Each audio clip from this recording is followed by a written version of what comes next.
जी good evening class. Good evening sir. जी कैसे हैं आप सब?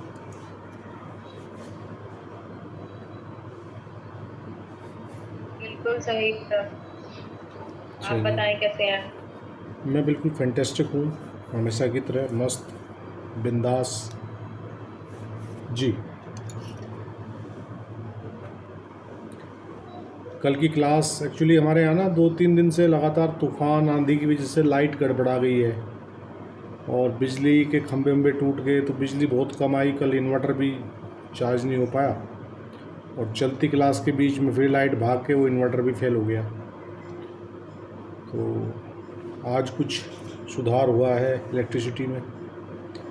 चलिए, हम लोग सेक्शन 300 डिस्कस कर रहे हैं भाई क्लास में, और सेक्शन 300 का हम एक्सेप्शन नंबर 1 डील कर चुके हैं, पढ़ चुके हैं, समझ चुके हैं। इसके 4 एक्सेप्शन और बचते हैं।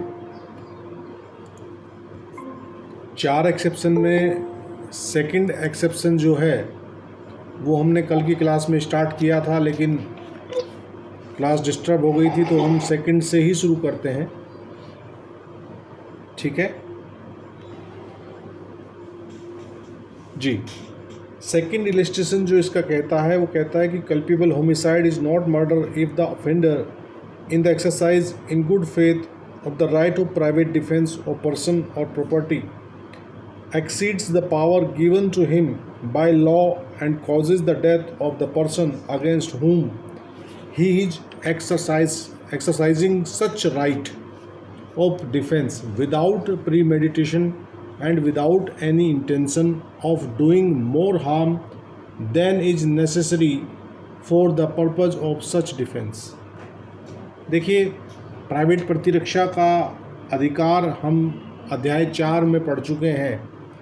आईपीसी का अध्याय 4 जो है साधारण अपवादों के विषय में बात करता है, और उस अध्याय की धारा 96 से शुरू होकर 106 तक जो धाराएं हैं वो शरीर व संपत्ति की प्राइवेट प्रतिरक्षा के विषय में बात करता है।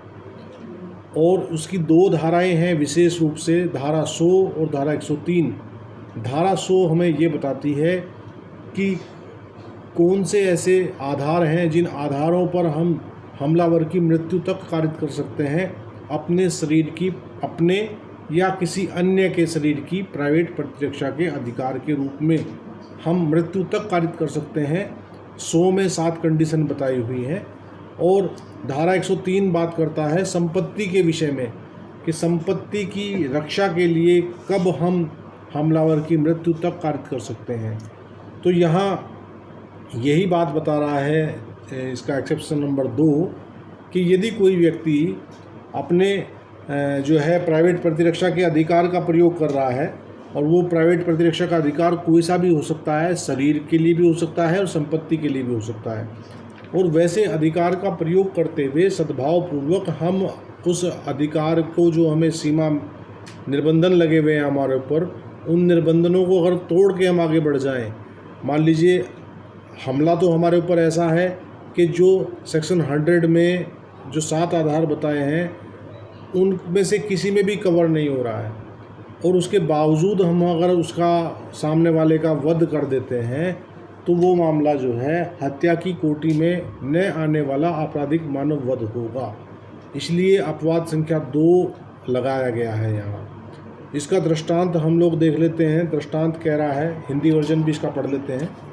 ये कह रहा है कि आपराधिक मानव वध हत्या नहीं है यदि अपराधी शरीर या संपत्ति की प्राइवेट प्रतिरक्षा के अधिकार को सद्भावपूर्वक प्रयोग में लाते हुए विधि द्वारा उसे दी गई शक्ति का अतिक्रमण कर दे और पूर्व चिंतन के बिना। देखिए, यहाँ पूर्व चिंतन का अभाव होना चाहिए। आप प्रीमेडिटेट होकर, अगर आप पहले से प्लानिंग करके ऐसा करें कि भाई कोई मुझ पर अगर हल्का सा भी हमला करेगा तो मैं तैयार हूँ उसे मारने के लिए, तो वो पूर्व चिंतन नहीं होना चाहिए।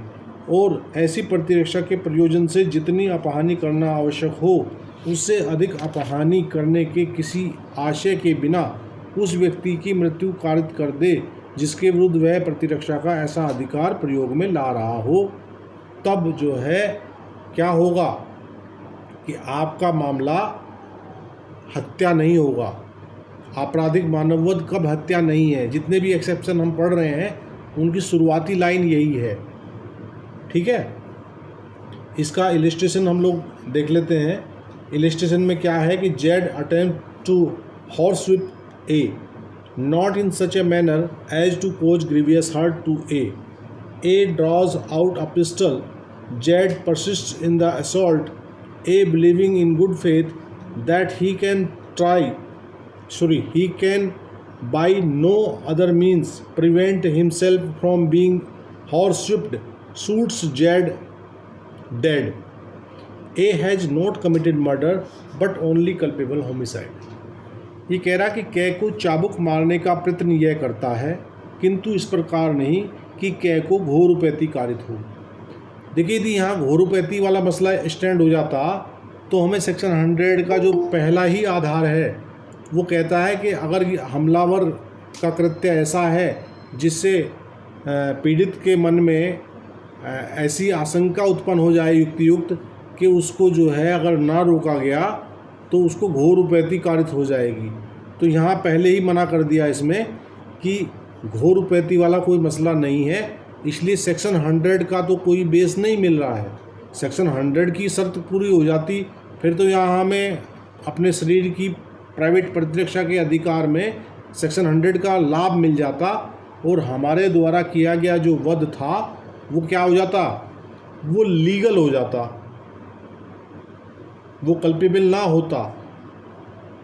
हमने शुरुआती जब किया था तो हमने बताया था कि वध जो है वो कल्पेबल भी होता है और लीगल भी होता है। तो लीगल हो जाता यदि 100 की शर्त कोई आ जाती। यहाँ पहले ही इलिस्ट्रेशन में बता दिया कि इस प्रकार नहीं कि कै को घोरुपैती कारित हो। कै एक पिस्तौल निकाल लेता है, यह हमले को चालू रखता है, ठीक है भाई। कै सद्भावपूर्वक यह विश्वास करते हुए कि वह अपने को चाबुक लगाए जाने से किसी अन्य साधन द्वारा नहीं बचा सकता है, गोली से यह का वध कर देता है। कै ने हत्या नहीं की है किंतु केवल आपराधिक मानव वध किया है, ठीक है भाई।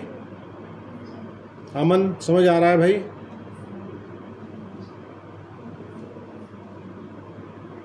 जी सर। आवाज़ मेरी सबको क्लियर आ रही है, कोई दिक्कत तो नहीं है? जी सर। जी आगे बढ़े, एक्सेप्शन नंबर 3 देख लेते हैं। 3 नंबर कह रहा है culpable homicide is not a murder if the offender being a public servant और aiding a public servant acting for the advancement of public justice exceeds the powers given to him by law and causes death by doing an act which he in good faith believes to be lawful and necessary for the due discharge of his duty as such public servant and without ill will towards the person whose death is caused।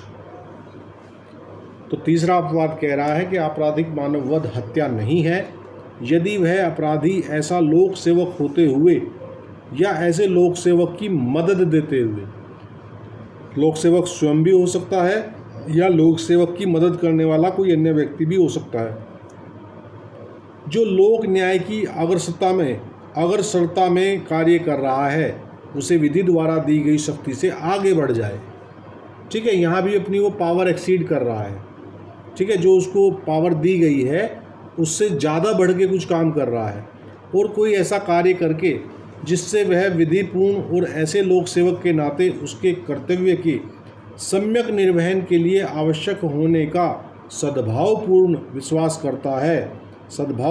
विश्वास करता है और उस व्यक्ति के प्रति जिसकी की मृत्यु कारित की गई है वैमनस्य के बिना मृत्यु कारित करे, तो ऐसा लोक सेवक जो है वो हत्या में ना पढ़ा जाकर उसको आपराधिक मानव वध में पढ़ा जाएगा।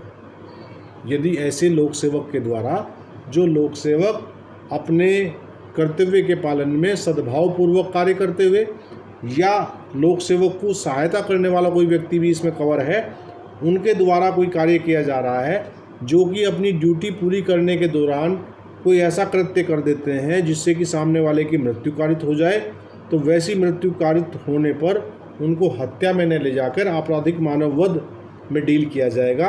ये 300 के हम अपवाद पढ़ रहे हैं, मामला 300 का हो रहा है, लेकिन इन अपवादों में आकर वो रिवर्ट कर जा रहा है आपराधिक मानव वध में। ठीक है। एक चीज़ इसमें महत्वपूर्ण है कि उस व्यक्ति के प्रति कोई वैमनस्यता आपके मन में, इल विल उसके प्रति नहीं होनी चाहिए। यदि इल विल साबित कर दी जाती है तो फिर आपको इस अपवाद का लाभ नहीं मिलेगा, आप हत्या के लिए ही लायबल हो जाओगे। अगर कोई पुरानी अदावत, वैमनस्यता साबित कर दी जाए कि जी ये तो इन्होंने जो है मतलब कि अपने लोक सेवक के पद का दुरुपयोग करते हुए, इससे दुर्भावना रखते हुए इसको जानबूझकर मारा है, तब यहाँ अपवाद संख्या जो 3 है वो हवा हो जाएगा, उसका लाभ आप नहीं ले पाएंगे। ठीक है my dear. Danish, Anu, Kalpana, Firoz, getting my point? Clear हो रहा है भाई? जी सर।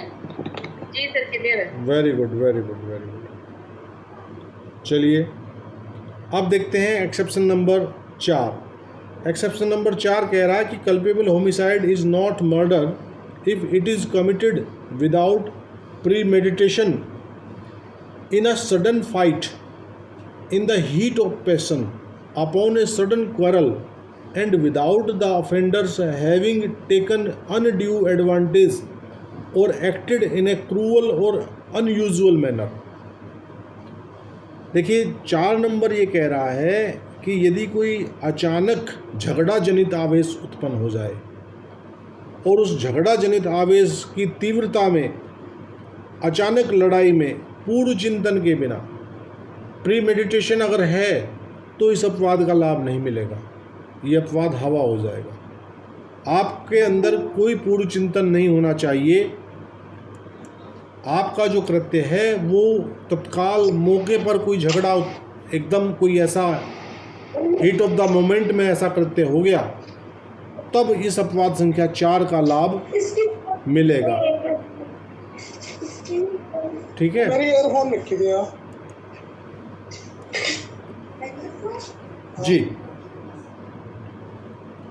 तो इसमें एक चीज़ और इन्होंने बताया है कि आप उस झगड़ा जनित जो झगड़ा उत्पन्न हो गया है उसका आप जो है कोई अनुचित लाभ नहीं उठाएंगे कि भाई मौका मिल गया, इस मौके पे चौका मार दें।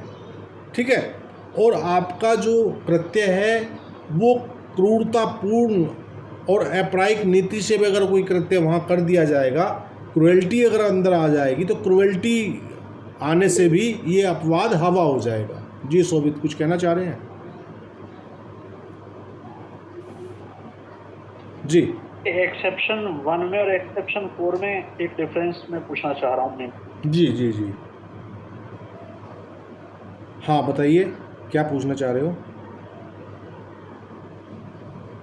एक्सेप्शन 1 और 4 में क्या डिफरेंस है? देखिए 1 और 4 में डिफरेंस ये है कि 1 में तो एक पक्षकार के कृत्य के द्वारा दूसरे पक्षकार के मन में कोई ऐसा क्रोध उत्पन्न हो रहा है अचानक कि वो उससे पीड़ित होकर अपनी आत्म संयम की शक्ति से क्षीण हो जाता है। ठीक है। वहाँ एक व्यक्ति का कृत्य है, दूसरा व्यक्ति वहाँ जो है वो हमलावर है जिसको लाभ मिलना है। जो अपवाद संख्या 4 है, अपवाद संख्या 4 में जो है वो दोनों पक्षों में अचानक झगड़ा जनित आवेश उत्पन्न होता है और वहाँ एक पक्ष हमलावर है, दूसरे पक्ष के कृत्य के द्वारा उसके मन में कोई ऐसी भावना उत्पन्न हुई है जो भावना इतनी ज़्यादा मजबूत है। है जी, जो इंग्रेडिएंट है दोनों सेक्शंस के बीच में जो बाउंड्री बना रहा है वो सडन और ग्रेव प्रोवोकेशन हुआ ना, जो फर्स्ट में जो रखा है। हाँ हाँ बिल्कुल। और यहाँ पे वो हुआ कि सडन फाइट है, डिप्राइव फ्रॉम सेल्फ कंट्रोल हुआ। हाँ, इसका मेन जो डिफरेंस, जो इसका मेन डिफरेंस है वो इसका स्पष्टीकरण समझा देता है। ये यहाँ कह रहा है कि ऐसी दशाओं में यह तत्वीन है कि कौन सा पक्ष प्रकोपन देता है या पहला सॉल्व करेगा। असॉल्ट कौन कर रहा है पहला, इस बात का कोई मायने नहीं है, वो तत्वहीन है। वो किसी भी पक्ष की तौर मतलब उसमें कोई जो है प्रकोपन देने वाला कोई एक व्यक्ति हो सकता है। मतलब इसमें वो जो सडन और ग्रेव प्रोवोकेशन वाली चीज है वो नहीं हुई ना सर यहाँ पे। हाँ, इसमें तो झगड़ा हुआ और हीट ऑफ द मोमेंट में देखिए, जब झगड़ा होता है ना और अचानक झगड़ा होता है तो उसमें क्या होता है कि एक दूसरे को झगड़ा कर रहे हैं, मारपीट कर रहे हैं भयंकर तरीके से, तो उस हीट ऑफ द मोमेंट में अगर किसी पर कोई ऐसा प्रहार पड़ गया, ठीक है ना, कि वो उसकी मृत्यु कारित हो गई सामने वाले की, ठीक है, तो यहाँ इसमें जो मेन चीज़ इसने बताई है कि एक चीज़ तो ये है कि आपको अनुचित लाभ नहीं उठाना है। भाई अनुचित लाभ क्या, आपको आप ये ना सोचे कि ये झगड़ा बन गया, अब इस झगड़े का लाभ उठा लूँ मैं और दूसरे को मार दूँ। दूसरी बात एक और ये चीज़ बता रहा है कि वहाँ क्रूरटी नहीं होनी चाहिए, कि आप क्रूरतापूर्वक किसी को इतना मार रहे हैं, किसी अपराधिक तरीके से मार रहे हैं, तो वो भी नहीं होना चाहिए, ठीक है। भाई झगड़ा हुआ, दो पक्षों में झगड़ा हुआ और एक पक्ष को आपने ईंटों से पत्थर से कुचल के उसका जो है बिल्कुल कीमा बना दिया, तब थोड़े ही आपको अपवाद संख्या 4 का लाभ मिल जाएगा।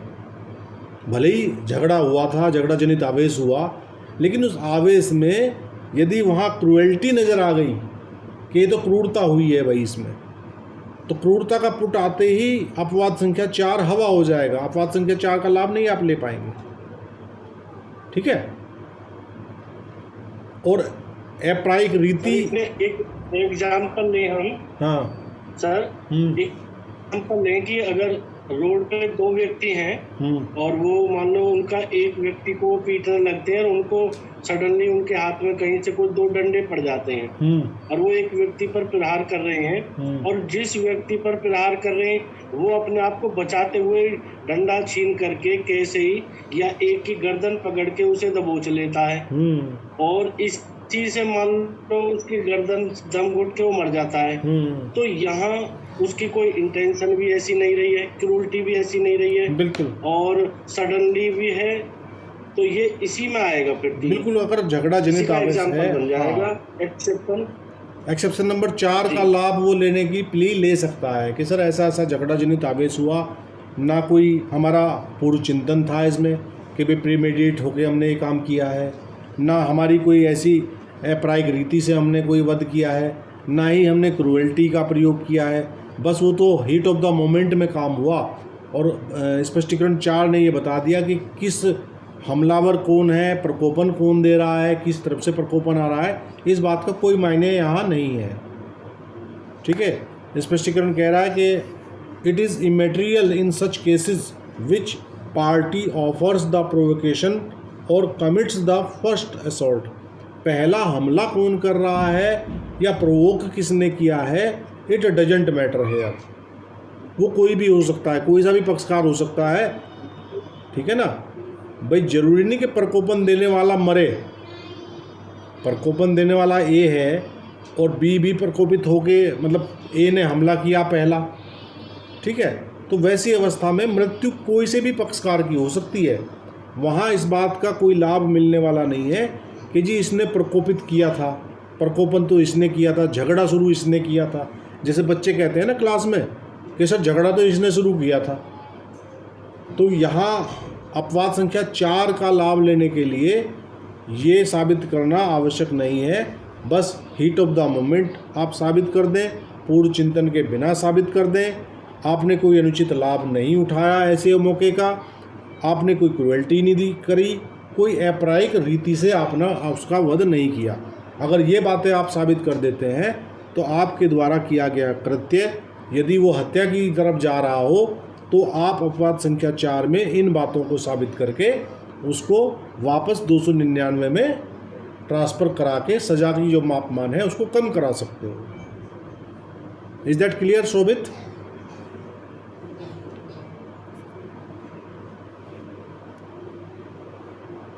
कल्पना, सरजीत शर्मा जी। जी सर। यस जी, आगे बढ़े भाई। एक्सेप्शन नंबर 5, जी एक्सेप्शन नंबर 5 देखते हैं। 5 कह रहा है कि culpable homicide is not murder when the person whose death is caused being above the age of 18 years suffers death और takes the risk of death with his own consent.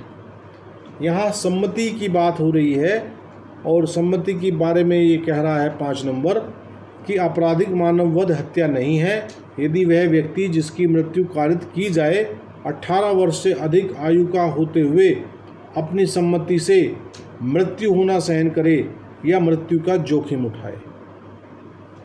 तो यदि कोई व्यक्ति जो कि बालिग है, 18 वर्ष की आयु से अधिक है और अपनी मृत्यु होना सहन करता है, अपनी सम्मति देता है, तो यदि वैसी सम्मति स्वतंत्र सम्मति के रूप में साबित कर दी जाए तब आपका मामला हत्या में न आकर आपराधिक मानववध में आएगा, क्योंकि हर एक एक्सेप्शन की शुरुआती लाइन यही है कि आपराधिक मानववध हत्या नहीं है।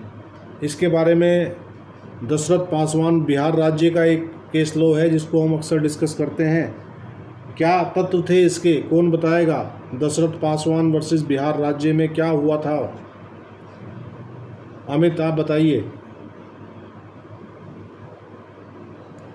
सर अभी याद नहीं है, वैसे मेरे पास लिखा हुआ है दशरथ पासवान वर्सेस बिहार राज्य 1962। हाँ ये सम्मति देने वाले की जो क्षति उठाता है, हाँ। सम्मति अपनी मर्जी से दे रहा है। किसी को याद हो इसके तत्व तो बताने का कष्ट करें। एनु, शोभित। सर एक बार रिपीट करना, कौन से तत्व सर? ये Dashrath Paswan versus state of Bihar का हम केस लॉ पूछ रहे हैं। ये अपवाद संख्या 5 हम पढ़ रहे हैं 300 का, और इस पे दशरथ पासवान का एक लीडिंग केस है। तो उसके बारे में मैं पूछना चाह रहा हूँ कि भाई इसके बारे में अगर किसी को नॉलेज हो तो बताए थोड़ा सा। जी सर इसमें वो जो दशरथ पासवान है सर, एग्जाम में फेल होने की वजह से, बार फेल होने की वजह से सर, वो मतलब उसकी शादी हो चुकी होती तो वो खुद को ना ये सोचता है कि मैं मतलब फेल होने की वजह से मर जाऊँ, तो वो उसकी बीवी को बताता है अपनी सारी समस्या। तो सर उसकी बीवी कहती है खुद मरने से पहले मुझे मार दो, तो सर वो सहमति देती है मरने के लिए। और वो उसमें कुछ ऐसा ही है इसमें? हाँ बिल्कुल आपने सही बताया है। बाद में वो बीवी तो मर जाती है लेकिन खुद नहीं मरता। हाँ फिर पर हाँ वो उसकी जब मृत्यु होने, मतलब वो खुद को मारने पहुंचे तब तक तो वो पकड़ जाता है। भाई अगर वो खुद भी मर जाता फिर तो ये केस लो ही ना बनता। सर वो नहीं मर पाता सर, उसको अरेस्ट कर लिया जाता है। तो वो 10th क्लास में था सर। हाँ वही तो मैं कह रहा हूँ, बहुत अपसेट था, फ्रस्ट्रेटेड रहता था कि अगर दोनों तो उसकी वाइफ ने जब कि मेरे को भी मार दो आप और फिर मर जाओ, तो वाइफ मर जाती है सर। उससे पहले फिर उसको अरेस्ट कर लिया जाता है। उसकी एज क्या रही होगी शादी के लिए? क्या 10th क्लास में फिर उसकी एज क्या थी सर शादी के लिए? तो चाइल्ड मैरिज में भी उस पर मुकदमा होना चाहिए। नहीं, उसकी वाइफ की एज 19 थी, तो 10th क्लास में था तो बार फेल भी हो रहा था। तो वो लगातार कंटिन्यूअसली। अरे भाई 25 साल के हो चुके थे, बार फेल हो। हाँ वो मतलब कि उसने 10वीं को जो है मजबूती से पास करने का इरादा बना रखा था। वो बार उसको कंक्रीट की तरह इस्तेमाल, मतलब तब तो वो 18 हो गई होगी। ठीक फिर तो कंसेंट दे सकता था। हाँ तो कंसेंट तो दी उसने, महिला ने दी ना कंसेंट, तो कि भाई आप तो मरने जा रहे हो तो मेरा क्या होगा, आप मुझे भी मार दीजिए। तो वैसी अवस्था में उसने मारा, और मारने के बाद जब वो खुद को मारने के लिए तैयार हुआ तो इससे पहले ही उसको पकड़ लिया गया। तो वैसी अवस्था में सम्मति के तहत उसको मानते हुए दशरथ पासवान को जो है 302 में गिल्टी होल्ड ना करते हुए 304 में इस अपवाद का लाभ देते हुए, अपवाद संख्या 5 का लाभ देते हुए उसको क्या किया, मतलब कि उसको लाभ दे दिया गया। यही तो है इसमें मामला। क्यों जी, लाभ दिया गया था कि नहीं दिया गया था? जी सर, लाभ दिया गया था सर, और 304 पार्ट 1 में कन्विक्ट कर दिया था सर। हाँ आप आपराधिक मानववध की श्रेणी में आ गया फिर वो। हाँ, कौन से वाले पार्ट में गया कुलदीप जी? पार्ट फर्स्ट में सर 304 के पार्ट फर्स्ट में सर। जी जी जी जी बिल्कुल। एक इसमें वो सपेरे वाला केस भी आता है सम्मति वाले मामले में।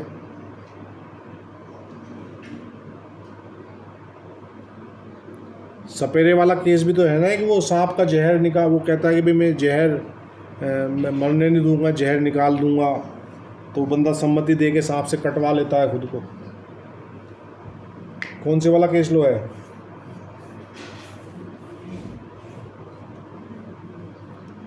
जी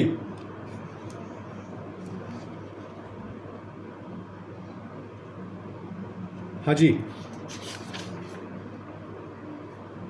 सर आई गेस गणेश दूले 1879 का केस है सर। बिल्कुल बिल्कुल कैलकाटा का केस है सर। गणेश दुल्ले का केस है। रिपीट करेंगे प्लीज कुलदीप जी। जी गणेश दूले, गणेश DOOLEY दूले।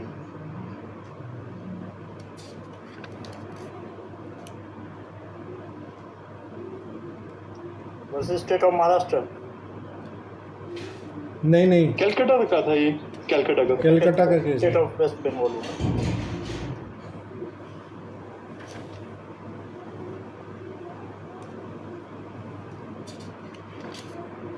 जी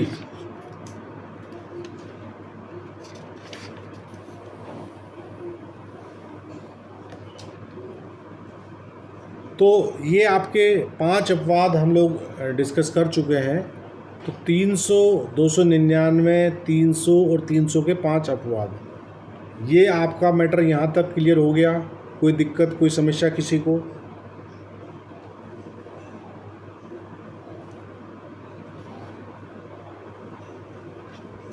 जी चलिए, अब हम इसके जो 299 और 300 है, आपराधिक मानववध और हत्या का जो अंतर है उसको डिस्कस करते हैं। उसका एक केस लो है। कौन सा केस लो है उसका, जो लीडिंग केस के तौर पे हम पढ़ते चले आ रहे हैं? सर आर वर्सेस गोविंदा का केस है ना? जी, आर बनाम गोविंदा का केस है। ठीक है, तो आज हम इसको आर बनाम गोविंदा को समझते हैं कि आर बनाम गोविंदा था क्या। एक्चुअली ये जो केस है, ये सेशन कोर्ट सतारा एक जगह है, कहाँ? महाराष्ट्र में है ना? जी हाँ, सत्र न्यायालय सतारा में जो है ये मैटर आया। और मैटर ये आया कि जो इसमें अभियुक्त था, अभियुक्त ने अपनी पत्नी, जिसका नाम बलाई था, बलाई BALAI, तो बलाई को पीटा और उसको सिर में कुछ घूंसे मारे। ठीक है, उसके सीने पे घुटना रख के और सिर में घूंसों से प्रहार किया, और वैसे प्रहार के परिणाम स्वरूप जो है वो बलाई की मृत्यु हो गई। ठीक है भाई, तो बलाई की मृत्यु होने के कारण मामला जो है कोर्ट में गया, नेचुरल सी बात है। और कोर्ट में इन सज्जन को जो है काहे के लिए, हत्या के लिए लायबल ठहराते हुए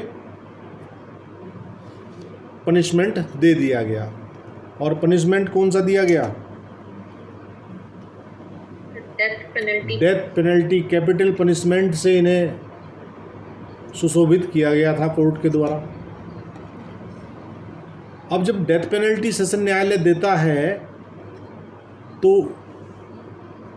क्या वो डायरेक्ट एग्जीक्यूट हो जाती है? नहीं सर, कंफर्मेशन के लिए नहीं भेजना सर। पड़ता है। नहीं, हाई कोर्ट से वो हाई कोर्ट कंफर्मेशन करता है 366 CRPC में।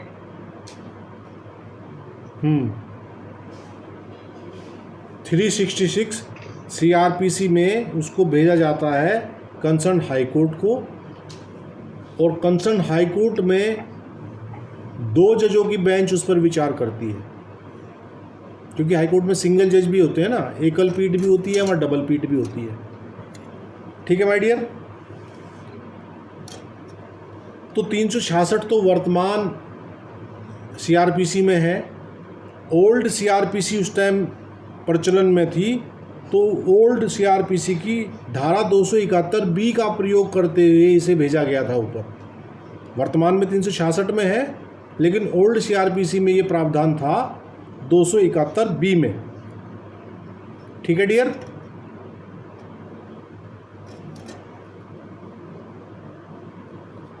अब जी सर।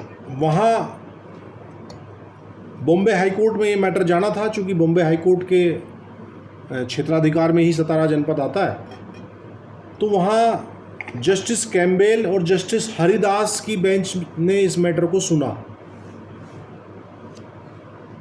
ठीक है। और ये दोनों जज जो है, इनका मत विभाजन हो गया। एक जज साहब ने कहा कि ये आपराधिक मानव वध की श्रेणी में मामला आ रहा है, और दूसरे ने कहा कि ये हत्या की कोटि में आने वाला आपराधिक मानव वध है। मेन कहानी क्या है? मेन कहानी ये है कि हत्या की कोटि में आने वाला आपराधिक मानव वध है या हत्या की कोटि में ना आने वाला आपराधिक मानव वध है। मेन मसला ये है। बेसिकली आपराधिक, मैं बार बार आपको बता रहा हूँ कि इनको आप अलग अलग मत समझें, ये एक ही परिवार का हिस्सा है। बड़ा परिवार, बड़ा कुनबा आपराधिक मानव वध है, और उसका छोटा हिस्सा विशेष प्रकार का जो वध है, जो कि स्टार्ड है, जो कि कुछ विशेष योग्यताएं रखकर हत्या में कन्वर्ट हो जाता है, उसको हत्या बोला जाता है। तो जब ये दोनों जज आपस में बट गए, तब मामला जस्टिस मेलविले को रेफ़र किया गया। तीसरे जज साहब की एंट्री तब होती है जब 2 जज बट जाएं। अगर दोनों सम्मति से इस पर या तो इसको आपराधिक मानव वध घोषित कर देते, हत्या की कोटि में ना आने वाला, या हत्या की कोटि में आने वाला आपराधिक मानव वध घोषित कर देते, तो झगड़ा खत्म हो गया था। लेकिन जस्टिस मेलविले का एंट्री तभी हुआ। जस्टिस मेलविले ने फिर ये टेबल बनाकर समझाया, बताया कि कैसे हम डिफरेंशिएट करेंगे, और रिजल्ट क्या आया था भाई इसका? जो ये केस आर बनाम गोविंदा का था, इसका रिजल्ट क्या आया था?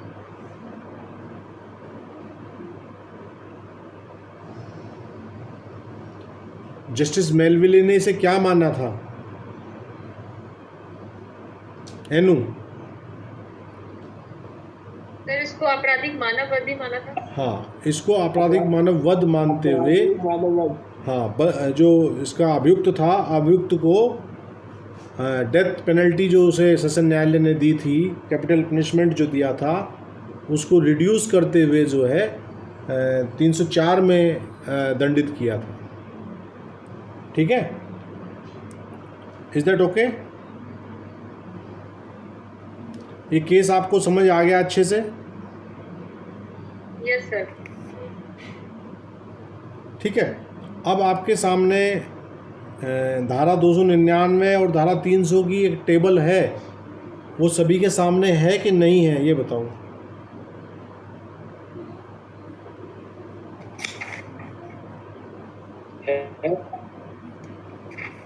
देखिए, या तो आपके वो इसमें बेरक्ट में दी होगी टेबल बनी हुई। सर, बेरक्ट में तो नहीं है। बेरक्ट में नहीं है नहीं सर। तो आप ऐसा कीजिएगा, आज हमने केस बेरक्ट में दी हुई है टेबल। हाँ, कुछ बेरक्ट्स में है, कुछ में नहीं हो सकती है। ये चूँकि टिप्पणी कुछ बेरक्ट अच्छे से बना के दे देते हैं, कुछ नहीं देते हैं। तो आप ऐसा कीजिएगा सभी कि इसकी टेबल आप तैयार करें, एक साइड 299 और दूसरे साइड 300, या तो आपको किसी टेक्स्ट बुक में मिल जाएगी या बेरक्ट में मिल जाएगी। वो दोनों के तत्व लिखे हुए हैं बस। काफी बार डिस्कस है सर, अब तो सभी केस लॉज में आ रही है ना जी।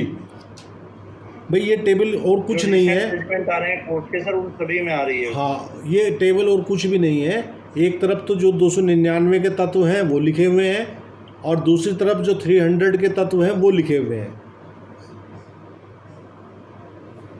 ऐसा ही है ना? जी सर। तो अब जो इसका डिफ्रेंशिएट करते हुए हम लोग इसको पढ़ते हैं, बस वो थोड़ा सा पढ़ने का नज़रिया अपना चेंज करना है। हम लोग क्या करते हैं, हम लोग देखते हैं 299 में भी मृत्यु कारित करने का आशय लिखा हुआ है और 300 में भी मृत्यु कारित करने का आशय लिखा हुआ है। तो फिर अंतर कहाँ हुआ? क्यों एनू? जी सर। तो इसको समस्या ये है कि हम इसको वर्टिकली पढ़ते हैं, जबकि हमें ये हॉरिजॉन्टली पढ़ना है। हमें ऊपर से नीचे को नहीं पढ़ना है, इसको लेफ्ट से राइट की तरफ पढ़ना है टेबल को। क्यों शर्मा जी, सरजीत शर्मा जी?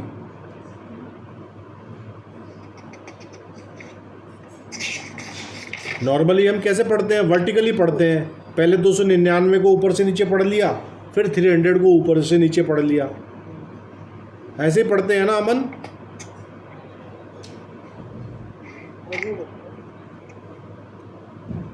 शर्मा जी, आपकी आवाज़ बहुत धीमी आ रही है, आपकी आवाज़ नहीं आ रही है हमारे पास। सर फोन चार्जिंग पर। अच्छा अच्छा अच्छा, मैं कह रहा हूँ सर अभी। हाँ चलिए। तो समस्या का निवारण जो है वो ये है कि आप इसको हॉरिजॉन्टली पढ़िए, लेफ्ट से राइट की तरफ चलते हुए पढ़िए। सबसे पहले देखिए 299 का जो का है, जो ए पार्ट है इंग्लिश में, का पार्ट है हिंदी में, और 300 का 1 हम जब भी हमारे सामने कोई मैटर ऐसा आए कि भाई जहाँ हमें ये आपराधिक मानववध और हत्या में अंतर करने का, कल आप जज बन जाएंगे तो आपके सामने कोई ऐसी फाइल आएगी, जिस फाइल में आपके सामने ऐसा मैटर आए तो आप इसी टेबल के ऊपर टेस्ट देखिए। कोई मैथमेटिक्स फार्मूला नहीं है, आपको अपनी तार्किक बुद्धि का इस्तेमाल करते हुए तय करना है कि मामला आपराधिक मानववध में जा रहा है कि हत्या की कोटि में आने वाला आपराधिक मानववध है कि सिंपल आपराधिक मानववध है।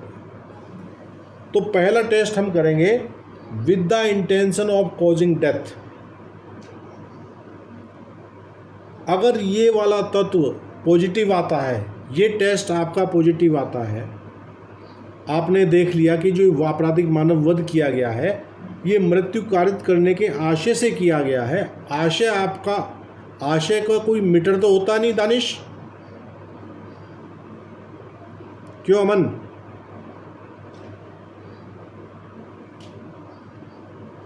जी। आशय को हम कैसे पहचानते हैं? आशय तो एक मानसिक तत्व है ना। अब किसी के मन में क्या चल रहा है, इसका आशय था कि नहीं था, उसका हम कैसे आकलन करते हैं? एनु? सर जब वो एक्ट हो जाए, जिस काम को भी वो कर रहा है, उसके बाद देखा जाएगा। हम उसके आचरण को ही तो टेस्ट करेंगे, आचरण को ही तो चेक करेंगे कि भाई इसका आचरण कैसा था। वो तो फैक्ट्स और सर्कमस्टांसेस सर डिफर करेंगे ना केस टू केस। वही मैं कह रहा हूँ कि आशय को पढ़ने के लिए कोई ना तो मीटर बना हुआ कि भाई दो प्लग लगाओ बंदे के दिमाग पे और वो आशय का मीटर आ जाएगा। आशय तो हम सामने वाले के कृत्य से ही झलकेगा। आप एक गन को सीधा लोड करके दूसरे व्यक्ति को एम करके उसके सर में गोली मार रहे हो या उसके हार्ट पे गोली मार रहे हो, तो क्या आप अब कह सकते हो कि सर मेरा इंटेंशन तो था नहीं मारने का? भाई आपका एक्ट ही चिल्ला के बता रहा है कि योर इंटेंशन वाज देयर। आप अगले व्यक्ति को हेड पे सीधा शूट कर रहे हो, हार्ट पे सीधा शूट कर रहे हो, तो आपका जो आशय है वो तो आपके कृत्य से ही झलक गया।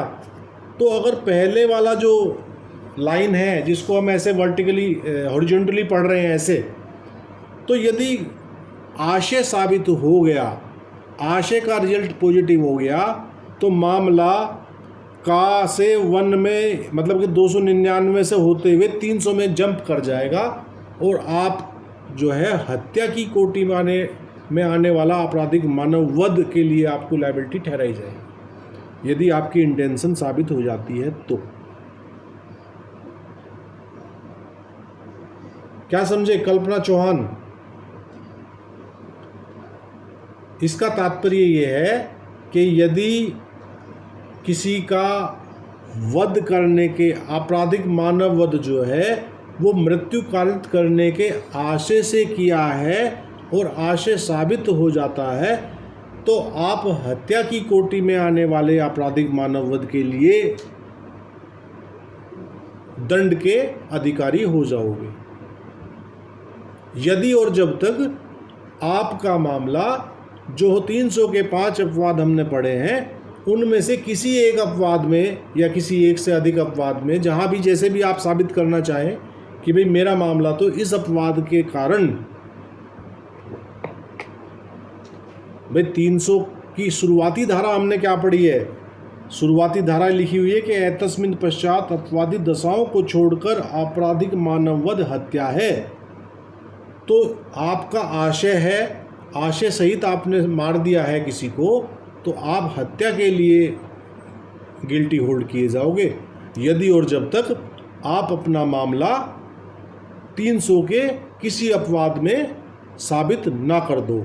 यदि आपने साबित कर दिया तो फिर आपको जो है हत्या के बजाय रिवर्ट टू 299 आपराधिक मानव वध में आप आ जाओगे। क्यों Kuldeep?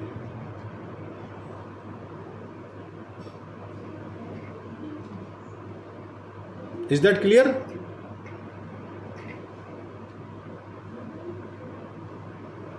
Kuldeep can you hear me? Inu आवाज आ रही है मेरी? जी सर आवाज आ रही है जी। तो अब ये संदेह मन से निकल गया ना कि दोनों तरफ आशय है, तो फिर अंतर कहाँ हुआ? जी सर आशय है तो आपके द्वारा किया गया आपराधिक मानव वध हत्या की कोटि में चला जाएगा। समस्या वहाँ आती है जहाँ आप आपराधिक मानव वध को तो अलग फील्ड का आदमी मानते हैं और हत्या को अलग फील्ड का आदमी मानते हैं। मैंने एक एग्जांपल बेसिक इंग्रेडिएंट जो इनको डिफरेंशिएट करता है दैट इज इंटेंशन सर। नहीं वो अब कहानी तो वही है ना कि अगर आशय साबित हो रहा है तो आप जंप कर जाओगे उधर।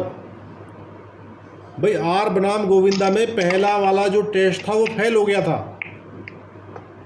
जब मेलविले ने ये टेबल बना के देखा और आशय चेक किया तो वहाँ पति पत्नी का झगड़ा था। झगड़े में उसने जो है उसको ऐसी मुक्के मार दिए।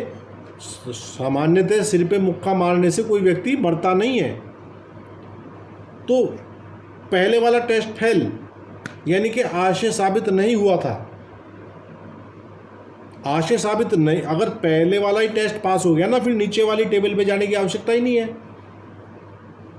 अगर पहला ही टेस्ट पास हो गया शोभित तो फिर नीचे वाली जो टेबल बनी हुई है ना उनमें जाने की आवश्यकता नहीं है। उनमें तो आप तब जाओगे जब आशय पे आप डाउटफुल हो, जब आशय साबित ना हो पा रहा हो।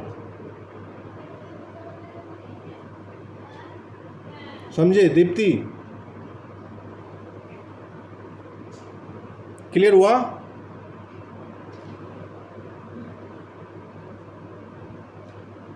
हाँ जी अमन, यहाँ तक कोई दिक्कत भाई? नहीं सर। चलिए इसको बाकी डिफरेंस को ना कल की क्लास में डील करेंगे। आज की क्लास का टाइम ओवर हो गया है और मैं भी थोड़ा आज एक 13वीं में गया हुआ था तो थोड़ा टायर्ड फील कर रहा हूँ। कल नए जोश के साथ पूरा इसका अंतर आपको अच्छे से समझाने का प्रयास करूँगा। ठीक है, सभी को शुभ रात्रि, शब्बा खैर, good night. Thank you sir. Okay sir thank you.